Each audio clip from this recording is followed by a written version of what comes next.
আসসালামু আলাইকুম চাচা। বলছি আপনার এই মিস্ত্রি বয়স কত? বাবা 30 বছর টছর ভাই। আপনি শুধু এই রড মিস্ত্রি কাজই জানেন না এছাড়াও অন্যান্য কাজ জানেন? আমি রড মিস্ত্রি কাজ করি, আবার থেকে থেকে একটু রাখি দুই এক জায়গায়। তো এই আপনি এই কাজে আছে ডেইলি মজুত কেমন করতে পেরেছেন? মানুষ বলে যে সেই সব কাজগুলো নাকি রাজমিস্ত্রি বা রড মিস্ত্রিদের ভাত হয় না, এই বাস্তবতা কতটুকু না সত্য তাই বলেন?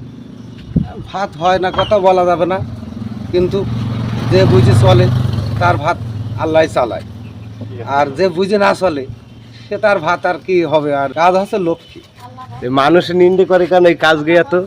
এই এই কাজটা হচ্ছে একটা অভিশাপ ধরনের, মানে এই কাজটা ইটমিট পুরানো পৃথিবীতে নিষেধ, তারপরেও আমরা দুনিয়ায় সম্মান কেনার জন্য এই কাজগুলো আমরা বিল্ডিংয়ের ওপর বিল্ডিং তুলছি।